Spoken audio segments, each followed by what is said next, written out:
கிறிஸ்துவுக்குள் அன்பான சகோதர சகோதரிகளே, இன்றைய நற்செய்தி உங்களுக்காக. இன்று லூக்கா நற்செய்தி 9ஆம் அதிகாரம் 7 முதல் 9 வரை இறை வார்த்தைகள் வழியாக நாம் வாழ்க்கையிலே செய்த குற்றம் எவ்வாறு நம்மை துன்புறுத்தும் என்று இறை வார்த்தை நமக்கு கற்றுத்தருகிறது. ஏரோது இயேசுவை காண விரும்பினான் என்று இன்றைய நற்செய்தியிலே கூறப்பட்டிருக்கிறது. ஏன் இயேசுவை காண விரும்பினான்? இயேசு சிறு குழந்தையா இருக்கும் பொழுதே கொல்ல தேடியவன் இப்பொழுது அவரை காண விரும்புகிறான். அதற்கு என்ன காரணம்? அதாவது தமிழ்ல ஒரு பழமொழி சொல்லுவாங்க, உப்பை தின்னவன் தண்ணீர் குடித்தாக வேண்டும் என்று. ஏரோது செய்த பாவம், குற்றம் அவனை வாட்டி வதைத்தது. அவன் தனது தவறான வாழ்க்கையால் திருமுழுக்கு யோவானால் சுட்டி காட்டப்பட்டார், கண்டிக்கப்பட்டார். அதன் நிமித்தம் அவனது தவறான உறவில் இருந்த ஏரோதியாள் தனது சகோதரின் மனைவி ஏரோதுவை தூண்டி யோவானை தலையை வெட்டி கொல்ல அவனை தூண்டினாள். அந்த கொலையை ஏரோது செய்தான்.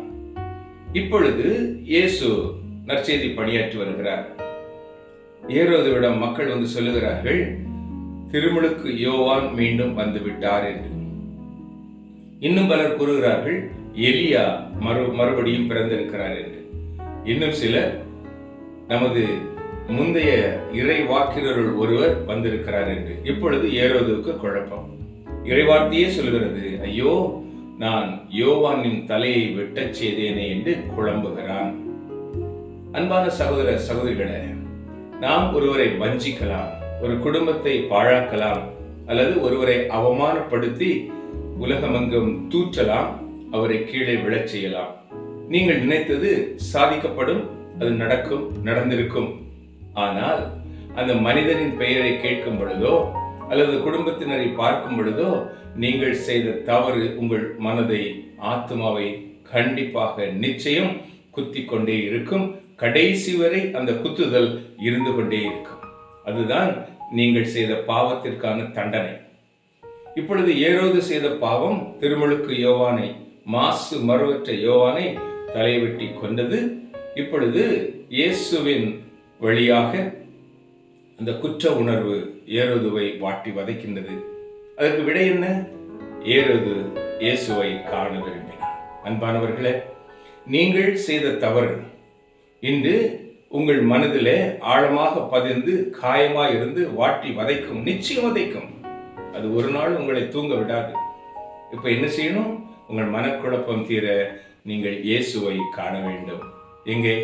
ஒப்புரவு அருட்சாதனத்தில் அவரிடத்தில் வந்து, இயேசுவே, ஆண்டவா, உமது அன்பிற்கு எதிராக, திருச்சட்டத்திற்கு எதிராக, திருச்சபைக்கு எதிராக, என் சொந்த ஆத்மாவுக்கு எதிராக அநேக பாவங்கள் செய்திருக்கிறேன்.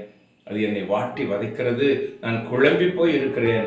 உம்மை நான் காண வேண்டும் என்று சொல்லி நமது பாவங்களை அறிக்கையிடுவோமானால் ஆண்டவர் தமது இரக்கத்தின் பொருட்டு நம்மை மன்னிப்பார். நமது குழப்பங்கள் எல்லாம் தீரும். காரணம், நாம் ஆண்டவரை தேடினால், உண்மை நெறியில் நடந்தால் உண்மையை அறிவோம், உண்மை விடுதலையாக்கும். யார் அந்த உண்மை? இயேசு. அதனால்தான் ஏரோது இயேசுவை காண விரும்பினான். ஜெபிப்போமா. எங்கள் அன்பின் பரலோக பிதாவே, உமது இறைமகன் இயேசு வழியாக எங்கள் மனக்குழப்பங்களுக்கெல்லாம் விடையை தருவதற்காக அழைத்திருக்கிறீரே.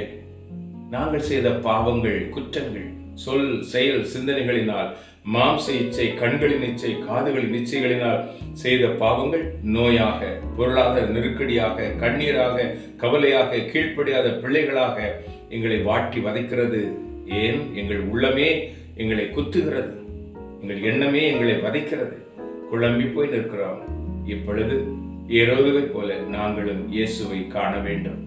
அன்பின் தகப்பனே, இயேசுவை நாங்கள் ஒப்புரவு அருட்சாதனத்திலே கண்டு எங்கள் பாவங்களை அறிக்கையிட்டு திவ்ய நற்கருணையிலே அவரை முகமுகமாய் கண்டு தரிசித்து நாங்கள் மனமாற்றமடைந்த கிறிஸ்துவின் பிள்ளைகளாய், கிறிஸ்துவின் சீடர்களாய், சீடத்திகளாய் மாற ஆசீர்வதிக்க வேண்டும் என்று எங்கள் தாய் மரியாளோடு சேர்ந்து துதித்து ஒப்புக் கொடுக்கிறோம். நல்ல பிதாவே, ஆமென்.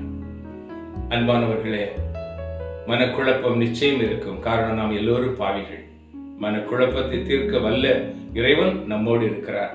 மண்டியிடுவோம், மன்னிப்பு கேட்போம், இந்த நாளையும் இனிய நாளாக்குவோம். ஆமென்.